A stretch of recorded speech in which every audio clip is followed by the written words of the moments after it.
Sejam muito bem-vindos a mais um episódio do Neuropedia Podcast, um projeto idealizado pela equipe ProNeuro de Neurologia de Ribeirão Preto, com o objetivo de te deixar em dia sobre os mais diversos temas da neurologia de maneira mais prática, até porque a gente não tem muito tempo de se atualizar sobre uma área tão vasta. Eu sou Joyce Yamamoto. Eu sou a Tiziana Marques de Reis. Hoje eu tô com uma co-host super especial.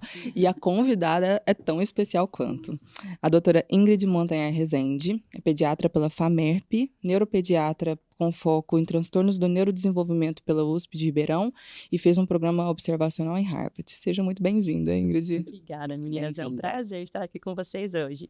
E hoje o tema é super quente, gente. A gente vai falar sobre TDAH. Muitas pessoas se interessam por esse tema e por isso, por ser um tema vasto, super interessante, a gente vai tentar dividir em duas partes. A parte 1, que é hoje, a gente vai falar sobre o contexto clínico, a parte neurobiológica e as principais dúvidas relacionadas ao TDAH, principalmente por parte dos pais. E a parte 2, a gente vai focar um pouco mais nas comorbidades relacionadas ao TDAH, que é um pouco difícil essa diferença, e a gente vai abordar um pouco mais fundo no tratamento, que eu tenho bastante dúvida também nessa parte. Perfeito. E agora, assim, uma dúvida, Ingrid, que me veio à cabeça. Com esses bebês reborn, vai ter que se atualizar os critérios diagnósticos de TDAH com essa onda de bebê reborn para ser aplicado? Pois é, talvez a gente aumente aí, né, a incidência de diagnóstico de TDAH desatento, né, os bebê reborn. Os bebês reborns, eles vão ficar assim no espectro desatento, tipo lá desatentão, porque... Exatamente. Zero hiperatividade. Exatamente. Abrir vagas especiais na agenda. Exatamente, né, casos novos.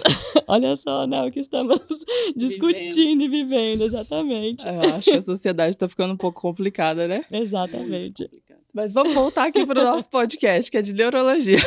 Sim. Uma pergunta, assim, só para aquecer. Vamos. A gente tem observado muito conteúdo sobre o TDAH nas redes sociais. Sim. Realmente, e as pessoas se identificam com os conteúdos, fazem autodiagnósticos. Realmente está tendo um overdiagnosis, as pessoas estão diagnosticando coisa que não tem, ou realmente aumentou a incidência de TDAH? Uma pergunta bem interessante, tá? Acho que há, né, um pouquinho de cada, né? A gente tem que ponderar essas questões. Realmente houve um aumento, né, de incidência, de prevalência.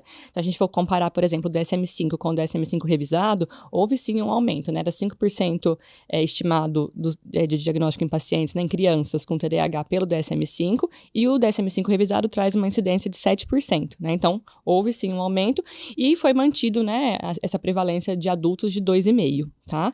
Então, acho que tem, né, sim, um aumento real de incidência e prevalência, até acho que hoje, pelo nosso estilo de vida, né, a sociedade mais dinamizada realmente, né, são muitas demandas, né, o aumento de demandas reais realmente, né, demandas sociais, né, acadêmicos profissionais, e sim, também acho que há um superdiagnóstico, né, feito de forma errônea, né, por não especialistas, né, um diagnóstico não bem fundamentado.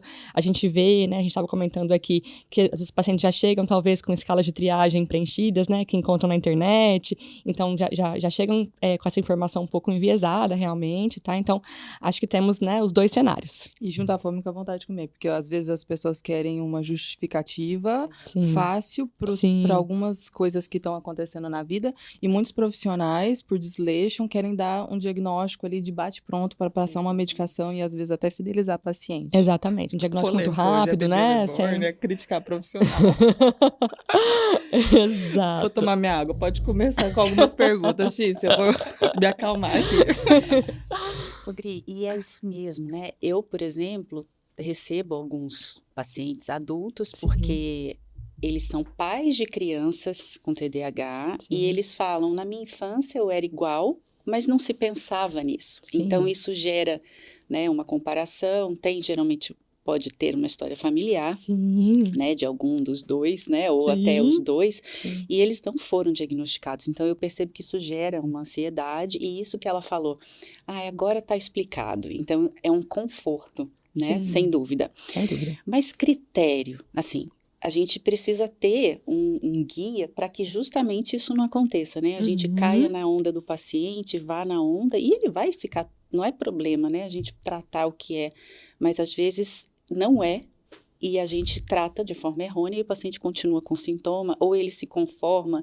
e isso não ajuda como poderia ajudar de forma completa. Sim. Então, critérios diagnósticos, Gri, Vamos assim, em lá. relação para fazer, principalmente na criança, que é o seu foco, né? Sim. Mas se a gente puder extrapolar também, eu quero Sim, vamos conversar um uma pouquinho ajuda. sobre adultos também. É bacana o que você trouxe, Tícia, porque realmente, né, acho que hoje com o diagnóstico das crianças, né, dos filhos, os pais tendem a procurar um pouco mais. E realmente, né, se a gente for considerar alguns anos atrás, né, na época na nossa época mesmo, né, na época dos nossos pais, não se falava tanto com relação a Exato. diagnóstico, né, de transtorno de neurodesenvolvimento de forma geral, mas também no TDAH, tá?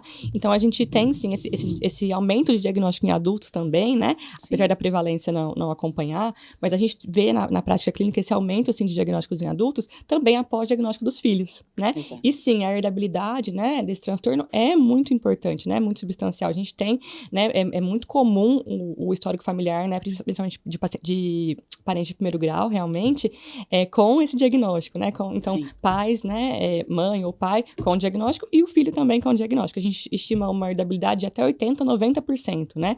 É um dos transtornos de neurodesenvolvimento com maior Bastante. herdabilidade, tá? Então, isso é bem interessante. E os pais sempre me pedem, né, indicação, realmente, de profissionais para diagnóstico em adultos, e eu sempre trago aqui a indicação da doutora Tícia, né, uma referência para mim também com relação a essa parte de diagnóstico em adultos, tá bom? Obrigada. E critérios diagnósticos, então, vamos comentá-los. O DSM-5 e o DSM-5 revisado, né, mantiveram esses critérios da mesma forma. A gente tem critérios bem fundamentados. Então, o TDAH, ele é um transtorno de neurodesenvolvimento de origem neurobiológica, e a gente tem que ter, então, sintomas persistentes, né, de desatenção e ou hiperatividade e impulsividade, né? Então, um padrão persistente. Na criança, 6 ou mais critérios para desatenção, e ou, né, 6 ou mais para hiperatividade e impulsividade. No adulto, já aproveitando para comentar, a gente tem, né, uma redução de critérios. Então, a partir de 17 anos, né, pacientes com 17 anos ou mais, adolescentes, né, e adultos, a gente tem 5 ou mais critérios, né, para desatenção e 5 ou mais para hiperatividade e ou impulsividade, tá? Então, temos, né, esse número 6, né, para crianças e 5 para adultos, tá? De forma persistente, em pelo menos 2 ambientes, né? Então, geralmente, casa e escola, quando a gente trata de criança, né? Mas adultos também na questão, né, de âmbito profissional, tá? Esses sintomas, eles têm que estar presentes antes dos 12 anos de idade, Isso tá? mudou, né, Gri? Antes Isso mudou, isso é bem interessante, também aumentou um pouquinho a prevalência, né? Porque Exato. houve uma extensão aí dessa idade, então até os 12 anos de idade, por ser um transtorno de neurodesenvolvimento. Então, para o diagnóstico em adultos, a gente tem que ter esse histórico, né, pregresso também, de como era, Exato. né, esse paciente na sua infância, tá? E causar prejuízo, né? Sempre falo que é uma palavra-chave também. Não há transtorno se não houver prejuízo, tá? Então, um prejuízo social, né, socioemocional, e também no funcionamento acadêmico, profissional, tá? Então, isso é muito importante. Posso só tirar mais uma dúvida? Claro, por favor. A idade, por exemplo, da questão dos 12 anos. Sim. Isso foi motivado provavelmente porque antes dos 7, a gente não tem demanda, né? Exatamente. A criança não tem demanda escolar para que a gente perceba. Exatamente. Eu ia perguntar como que observa porque esses sintomas 7 anos. da criancinha. E o prejuízo também, né? Como que a gente infere prejuízo? Difícil, Ou até mesmo com qual idade que a gente já consegue perceber sintomas na própria criança, por realmente essa baixa demanda, né? Perfeito. Com 10 anos, assim, eu falo por conta, né, da minha filha mais velha, Sim. e de fato, existe a demanda, é marcante, né? Sim. A partir de determinado ano, né, Sim. geralmente 10, 11 anos, a demanda escolar, por atividades, responsabilidade, atenção nas tarefas, Exato. provas, e aí a gente começa a ver o prejuízo de uma forma mais fácil, Exatamente. né? Eu sempre ponto isso com os pais, né? Comento que muitas vezes a gente não vê o prejuízo porque as demandas não extrapolaram, né? Os Exato. recursos, tá? Então, as demandas sociais, né? Acadêmicas, né? Exatamente. Profissionais no adulto. Então, realmente, a gente tem que ter esse olhar, sim, né? Exato. Foi isso que motivou essa idade, né? Realmente modificada para 12 anos, tá? E acho que é interessante pontuar aqui também que em crianças menores, né? É mais comum que a gente tenha sintomas, né? Não sintomas, sintomas, mas a criança ela seja um pouquinho mais agitada, né, e mais impulsiva, crianças, né, menores, por uma imaturidade mesmo de função executiva, de via de função executiva, né? Então, é natural que uma criança de 3, 4 anos seja naturalmente mais agitada do que uma criança de 6, 7 anos, né? E assim, sucessivamente, tá? Então, esse é um dado importante.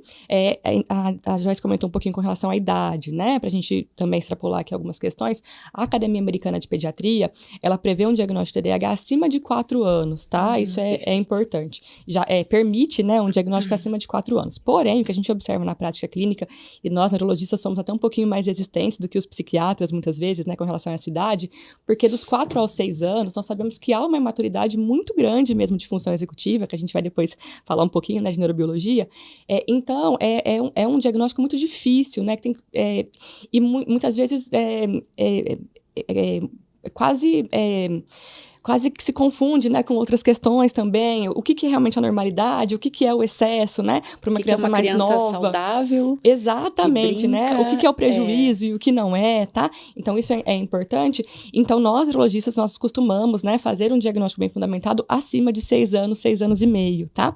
Que geralmente, quando há uma intensidade de sintomas um pouquinho mais elevado, a gente já começa a ter, né, uma dificuldade escolar ali primeiro ano do ensino fundamental, segundo ano do ensino fundamental. Então, já começa, né, uma certa repercussão com relação a dificuldades escolares, já começa também algumas questões socioemocionais, né, o paciente que parece um pouquinho mais imaturo do que os pares da idade, né, falta um pouquinho de malícia, dificuldade em juízo crítico, então a gente começa a entender um pouco mais, né, e a gente consegue um diagnóstico bem fundamentado a partir de 6 anos, 6 anos e meio, né, entendendo também que as funções executivas, elas têm um boom ali de maturação nessa idade, realmente, né, dos 4 aos 6, 7 anos, tá? Então, respeitando realmente a neurobiologia que a gente consegue, né, após proceder com um diagnóstico bem fundamentado. E para mim, só te cortando, Tice, para mim, às vezes, não fica fácil, acho que para muitas pessoas que estão nos assistindo, identificar esses sintomas de desatenção e hiperatividade na prática. Tenta me dar exemplos. Vamos lá, tá? Então, uma criança desatenta, né? Sintoma de desatenção. Uma criança que se distrai facilmente com estímulos externos, né? Ela se perde em comandos sequenciais, então você fala assim para ela, né? Filho, o pai, ele direciona, filho, vá até seu quarto, pegue o seu sapato, leve até a lavanderia e depois, né, pegue o controle remoto na sala. Né? Então, ali 3, 4 comandos, a criança ela se perde, ela não consegue executar, né, esses comandos em sequência, tá? Se distrai facilmente, realmente, né? Então, às vezes fica brincando, né, ali com material escolar na carteira, né? Um exemplo, tá? Exemplos de hiperatividade. Então, uma criança que ela muda de atividade facilmente, então ela começa uma atividade, ela não consegue, né, se engajar, ela muda para outra, né? Então, ela começa várias coisas ao mesmo tempo, né? Ela fica se movimentando também, uma dificuldade de permanecer em repouso quando isso é necessário, então ela fica, né, batendo o lápis, a caneta, ou, né, batendo os pés. A gente vê no consultório, né, as crianças que elas ficam se ajeitando constantemente, né, na cadeira, a gente ouve tá? também, né?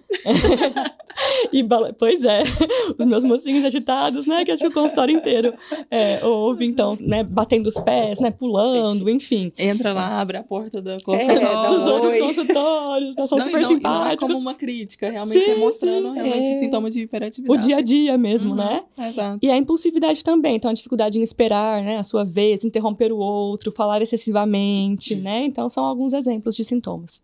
Perfeito. E entrando nessa parte de neurobiologia que você comentou, pontuou, perfeito. E eu acho importante você comentar, explorar melhor. Sim. O que acontece no cérebro de uma criança com TDAH? Por que tem? Perfeito. Vamos lá, então, né? Como a gente falou um pouquinho das vias de funções executivas, né? Há, então, uma origem neurobiológica para esse transtorno, né, ocorrer. Então, nós temos, então, um desequilíbrio, né, de alguns neurotransmissores catecolinérgicos, principalmente noradrenalina e dopamina, tá? Nas vias frontostriatais. Então, que são vias, né, responsáveis pela otimização de funções executivas e de córtex pré-frontal, tá? Então, desempenham um papel, por exemplo, em tomada de decisões, né, em a gente elencar, né, planejamento do que a gente vai fazer, estratégias para execução, né, de algo, tá? Então, na verdade, tudo que a gente faz, né, no dia a dia envolve habilidades de funções executivas, né? Isso é bem interessante a gente pontuar. Então, o que são as nossas habilidades de funções executivas, né? São habilidades que todos nós possuímos de autogerenciar o nosso próprio comportamento, né? De nos automonitorar, tá? Então, envolvem habilidades atencionais, controle inibitório, que é a nossa capacidade de permanecer em repouso, né, quando isso é necessário, não agir impulsivamente. A nossa capacidade de flexibilidade cognitiva, então, de mudar de estratégias mediante as mudanças externas, as mudanças do meio, né? Então, um exemplo que eu sempre dou no consultório, estamos aqui conversando e aí vamos supor que somos interrompidos, né, aqui. Chega alguém, né, e nos pede algo. Então, a gente para nosso assunto, né, a gente para a nossa conversa, nosso diálogo, responde à solicitação do meio e retoma aqui, né, o nosso diálogo. Então, essa parada e retomada envolve, né, uma boa flexibilidade cognitiva, né, uma boa habilidade, né, de flexibilidade cognitiva, tá? E também memória operacional, que eu costumo dizer que é uma retenção de informações, né, de forma muito rápida, inicial, tá? Então, esse gerenciamento de informações, tá? Então, habilidades atencionais, controle inibitório, memória operacional e flexibilidade cognitiva, tá? Perfeito. Que são a base realmente, né, do diagnóstico, desculpa só te interromper, Joyce, são a base do diagnóstico dos pacientes, né? São essas dificuldades que a gente vê no dia a dia. Os sintomas, eles são decorrentes dessas dificuldades em habilidades de funções executivas. Imagino que provavelmente isso deva ser abordado nos testes neuropsicológicos, Sim, que algumas crianças sim. são encaminhadas para. Perfeito. E aí vem minha pergunta antes da gente passar para o próximo tópico. É necessário uma avaliação neuropsicológica formal para o diagnóstico? Perfeito. Essa era a minha... Porque eu levei a minha filha mais velha para você. Sim, E sim. eu jurava, eu quase comecei a tratar, mas eu falei, lembro. deixa eu terceirizar com uma pessoa em quem eu confie, Sim. justamente porque... E aí foi descartado, inclusive, É né, surpreendente, né, os recursos da E da eu nossa acho que mocinha. eu sou uma mãe exigente, Sim, que não sim. acho ruim, mas eu via algumas coisas como defeito, né? E era uma criança, inclusive, muito mais atenta do que me... Exatamente. Então é isso, né? Então Uhum. ajuda muito em alguns casos, né? Perfeito, tá? Então, assim, pro diagnóstico formal, né, realmente não é necessário, tá? Se a gente, isso não está, né, nos critérios diagnósticos, né? Então, pro diagnóstico formal não é essencial, né, que haja uma avaliação, né, neuropsicológica, tá? Mas no dia a dia, na prática clínica, eu costumo dizer que sempre que possível, né, que seja realizada, ela é muito bem-vinda, tá? Porque, na verdade, a gente consegue entender todo o funcionamento cognitivo desse paciente, né? E nos surpreendemos muito positivamente, né, com algumas questões. Então, a gente consegue, sim, mensurar melhor essas dificuldades, né, de funções executivas. A gente consegue também observar esse potencial cognitivo, né? Então, muitas vezes, até um dado interessante, o paciente ele não tem sintomas ainda naquele momento tão evidentes, porque a gente tem muito recurso, né, muito potencial cognitivo, né? Então, eu recebo, por exemplo, pacientes com uma cognição média superior ou até mesmo superior, né? E com dificuldades importantes de funções executivas, tá? Então, isso é interessante dizer porque função executiva não tem a ver com inteligência, né? Perfeito. São questões diferentes. Cognição, né, é uma coisa, função executiva é outra, tá? Porém, o que a gente tem que se questionar é o seguinte, esse paciente, né, que tem uma cognição superior, né, ou média superior, ele consegue exercer todo o seu potencial cognitivo, né? Porque é isso que acontece. Como a gente tem dificuldade de funções executivas, esse paciente não consegue exercer todo o seu potencial. Então, é um paciente, por exemplo, que poderia ir melhor na escola, né? Poderia desempenhar funções com melhor desempenho, né? E ele não consegue porque há dificuldades em funções executivas. E isso daí deve ser uma nuance muito difícil de diferenciar, porque você comentou, né, que Sim. para a gente ter um transtorno, a gente tem que ter perda funcional. Se a Exato, pessoa tem prejuízo. uma inteligência muito alta, uma Tem performance recurso, cognitiva muito alta, mas é muito desexecutiva, às vezes ele consegue performar ainda bem por Sim. conta da inteligência Sim. e não prejudica ele. Aí ele teria só uma desatenção ou uma desexecução e não seria um transtorno. Isso daí realmente essa nuance é muito difícil, É complexo, né, gente? tá? É bem complexo inferir essas questões, né? O que a gente sempre se pergunta é essa ponderação, né? Ele está exercendo todo o seu potencial, né? Porque se ele estiver, né, com uma boa performance, mas ele com algumas nuances, a gente já percebe, talvez, né, um socioemocional ali, né, com certo prejuízo, uma baixa autoestima, uma insegurança, né, em fazer algumas atividades, sendo que não era para que essa insegurança existisse, né? Então, já é um certo prejuízo, mesmo que, né, um prejuízo menor, digamos assim. Então, realmente, a avaliação neuropsicológica, ela é muito bem-vinda, né, sempre que possível, sempre trago isso para os pais, não só para um diagnóstico bem fundamentado, né, para reforçar esse diagnóstico, mas também para diagnósticos diferenciais, né? E sim para direcionar o nosso tratamento, as intervenções da melhor forma, né? Então a gente consegue dar mais dados objetivos, né, para os profissionais também, né, para o psicólogo comportamental, por exemplo, para trabalhar então aqueles recursos, né, na terapia, otimizar realmente, né, as funções executivas. Então isso é muito interessante. Perfeito. Vamos para as dúvidas mais frequentes? Vamos. São várias, né, dos eu pais. Eu me encaixo como médica e como mãe. Perfeito. Hoje a gente está aqui entrevistando, e aprendendo ao e máximo. aproveitando. Entre amigas, e eu fico muito feliz por isso. Então, essas dúvidas, né, dos pais, eu acho que eu me incluo, né? Sim. Eu acho que justamente, até que ponto meu filho é uma criança saudável, ativa, né? Uhum. E essas dificuldades são de fato, né? Então, é aí que entra a avaliação neuropsicológica, quando existe dúvida, certo? Perfeito. Porque todos querem fazer. Exato. Todos, absolutamente todos. Ou eles já chegam no outro extremo, ó. Eu trouxe aqui o papel, eu sou. Nossa, tá explicado. Quero a receita. Isso. Então, mas isso também principalmente para mães e pais, né? Eu acho que são dúvidas muito frequentes, só que às vezes não são dúvidas, são certezas, né? Só que a gente tem que ter um critério, assim, muito importante. Sim. E aí essas apresentações, né? Que são direcionadas mais no polo desatento ou, né, no polo hiperativo. Então, essas dúvidas dos pais, né? Quais são as mais frequentes e quais que são os direcionamentos, né, para você fundamentar, eu acho que é isso, né, você dá recursos, inclusive, para que as terapias sejam desenvolvidas após. Perfeito. Certo?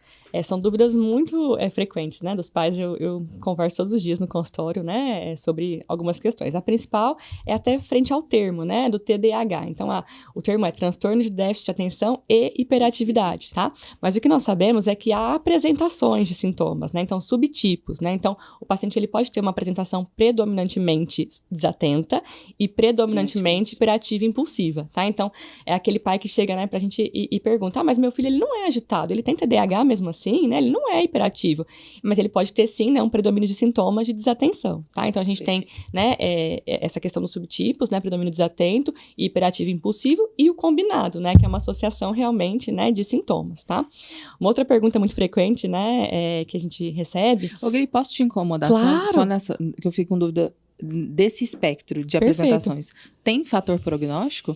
O desatento é mais responsivo ao tratamento, o hiperativo é menos? Tem alguma relação prognóstica? Então, assim, é um pouco complexa essa sua pergunta, Joyce. Na verdade, tem uma relação com o TDAH ao longo da vida, tá? Na verdade, né? Então, a gente tem, por exemplo, né, com a puberdade, a maturação de hormônios sexuais, a gente tem, sim, né, um incremento também de neurotransmissores. Então, geralmente, o paciente que ele é mais hiperativo e impulsivo, ele pode reduzir esses sintomas, né, ao longo do tempo, tá? O desatento é um pouco mais variável, né? Esses sintomas, eles podem se manter, né, mais estáveis ou também, né, haver uma melhora, né, digamos, funcional, tá? Ou piora dependendo da demanda. Ou piora dependendo da demanda. Por isso que é tão complexa essa pergunta, tá? Mas, no geral, após puberdade, pode mudar um pouquinho a apresentação, tá?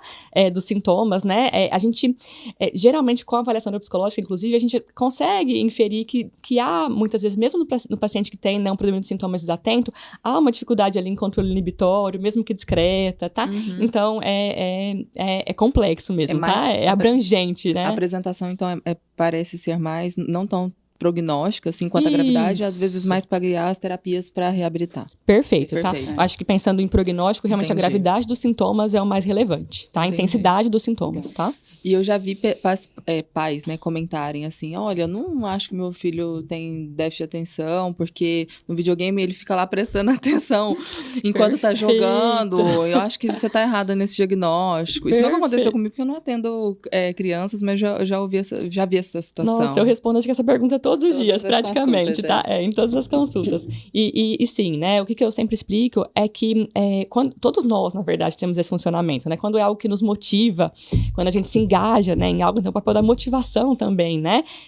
Nesse recrutamento de funções atencionais, de vias atencionais, todos nós temos essa tendência, então, a prestar mais atenção no que a gente gosta mais, no que a gente se engaja, tá? Então, há essa questão da motivação, né? A relação da motivação no desempenho mesmo atencional, tá? E também a questão do hiperfoco, hiperfoco, né? Que os pais, às vezes, trazem, né? Algumas questões de um engajamento muito, muito sustentado, né? Digamos, em uma atividade específica, mas até como um hiperfoco. Então, também é algo disfuncional, tá? O paciente, ele tem dificuldade de modular essa atenção, né? De transicionar, então, né? A sua habilidade atencional com relação ao que é necessário naquele momento, tá? Entendi. E Ingrid, como que seria as dificuldades? Assim, eu imagino que os pais devam tentar saber de você o que o filho com TDAH teria de problemas na escola. Sim, é bem interessante essa pergunta também, tá? Porque é também uma questão, né? Um mito de que todo paciente com TDAH tem que ter dificuldade escolar. Né?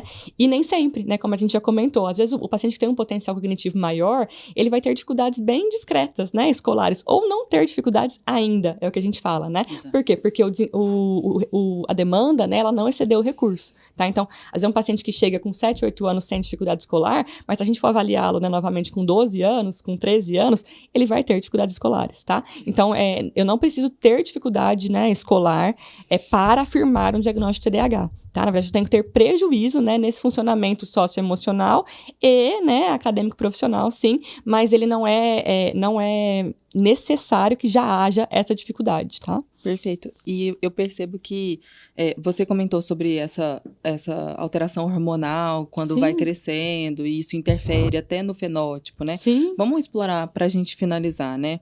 E depois a gente vai partir pro episódio 2. Tá. Essa mudança do TDAH porque a criança que tem TDAH, ela vai envelhecer. E ela vai virar adolescente, ela vai virar adulta. Como que é essa mudança, essas nuances de sintomas, e até mesmo pra gente entrar nesses diagnósticos de TDAH no adulto, que eu acho que esse daí que vem tendo esse super diagnóstico por conta das redes sociais. Vamos abordar um pouquinho pra gente finalizar isso. Perfeito. Né? O TDAH ao longo da vida, acho que seria isso, né? Até com relação aos de medicações, que a gente vai falar um pouquinho depois, né? Os pais também trazem essa dúvida, né? Meu filho com esse diagnóstico, ele sempre vai precisar, né, do uso da medicação, né, como será realmente, né, os próximos anos, enfim. Então, também depende da intensidade desses sintomas, é o que a gente sempre fala, né. O ideal, né, o que a gente gostaria é que esse paciente, ele usasse a medicação pelo menor tempo possível, né, e por isso que a gente fala também do início, né, do uso da medicação e até do diagnóstico, né, no momento adequado, que seria ali entre 6, né, 7 anos até 8, 10 anos, né, então essa idade como o início de tratamento com melhor resposta, digamos assim, justamente por a gente ter muitos recursos, né, para otimização de vias de funções executivas, tá? Então, tratamento sempre combinado, a gente vai falar um pouquinho sobre isso, não é só medicação, mas também intervenção, né, terapia cognitivo-comportamental, tá? Para otimizar realmente esse recurso. Mas, enfim, então é um paciente que talvez, né, a gente teria essa otimização realmente de desempenho dessas funções nessa idade, né, que seria a melhor idade, digamos assim, e após, ele mesmo teria as suas estratégias próprias, né, para conseguir driblar, digamos assim, essas dificuldades executivas, né? Essas disfunções executivas, tá? Então, seria o melhor do cenário, digamos assim. Um paciente, então, que a gente consegue, né, diagnosticar e tratar no momento certo, né, de forma adequada, e após, então, né, um período, ele consiga, com as suas próprias estratégias, né, ter um bom desempenho, né, em todos os âmbitos, né, da sua vida, né, com qualidade, tá? Então, esse seria um perfil de paciente, né? O outro perfil seria, né, um paciente que ele precisa de um tratamento, né, naquele momento, a gente consegue depois reavaliar, discutir, sim, redução de medicação e até mesmo suspensão, e após, por demandas novas, né, demandas outras, a gente precisa novamente, né, iniciar a medicação. Então, né, reiniciar um tratamento, né, combinado, enfim. Então, é aquele paciente que às vezes ele usa por um tempo, a gente faz uma pausa, reavalia, né, precisa novamente, né, então isso é comum em adolescentes com uma intensidade de sintomas ali leve, moderada, né, e com muitos recursos, tá? Então, é também um cenário favorável, digamos assim, tá? E o cenário, né, digamos, mais desfavorável é aquele paciente com uma intensidade de sintomas muito elevada, né, que sim precisará de medicação, né, provavelmente por um período mais prolongado mesmo, né, porque mesmo com a medicação, muitas vezes, né, em dose otimizada, enfim, a gente tem uma repercussão importante, né, um prejuízo significativo, tá? Então, a gente acaba não conseguindo, né, reavaliar, reconsiderar o uso da medicação. Então, acho que são esses cenários, né, até relacionando o TDAH ao longo da vida com, né, tratamento, mas é interessante pontuar. E a gente tem, né, porque eu falo na necessidade de 6 a 10 anos, né, como o melhor momento de iniciar tratamento, porque justamente na puberdade, a gente tem esse incremento de hormônios sexuais que muda um pouquinho, né? Esse fenótipo realmente, né? Idealmente, a gente já conseguiu desenvolver estratégias nesse paciente, né? Otimizar esse papel das funções executivas, e aí ele consegue, né, ter uma boa qualidade de vida. Perfeito. Você observa isso na sua prática clínica, esses sintomas no adulto, né? Quando vai aumentando a demanda por conta de trabalho, Exato. faculdade, o que você percebe? E exatamente isso. Então, assim, se a pessoa ela fica um pouco, se ela tem um trabalho um pouco mais estável, por exemplo, que não demande tanto, que seja uma coisa que não seja desafiadora, Flexibilidade cognitiva, né? exatamente. Aí ele fica um pouco mais tranquilo e aí ele consegue, às vezes, nossa, posso tentar, né, tirar e reavaliar. Agora, um paciente que muda de emprego, que fez uma progressão na carreira, em que ele é desafiado, ele passa de funcionário a chefe, a coordenador, um empresário, que ele tem uma demanda muito grande, ele não quer parar de forma alguma, e ele vê a necessidade de manter. Sim. E eu percebo também algumas pessoas, eu tive uma paciente recente, assim, e ela me mandou mensagem, ela falou assim, eu comecei a não precisar no final de semana, mas eu percebo tanta diferença que até para participar de rodas de conversas, ela é empresária, mas ela percebe, por exemplo, que ela não consegue acompanhar conversas, né, tipo, mais elaboradas, sai com o marido, eles vão viajar, tem outras pessoas, ela quer participar e ela sente essa necessidade, né? Ela me falou isso recentemente. Então, eu acho que varia muito mesmo. Tem outros pacientes que querem render e, obviamente, né, a gente quer render cada vez mais e pedem que isso seja mantido. Então, essa flexibilização, ela é muito importante. E tem aqueles que falam, olha, eu estou bem, posso tentar? Né? Isso é legal. Então, bom saber que realmente dá para fazer. Sim, perfeito. Então, segura aqui o papo, tá, gente?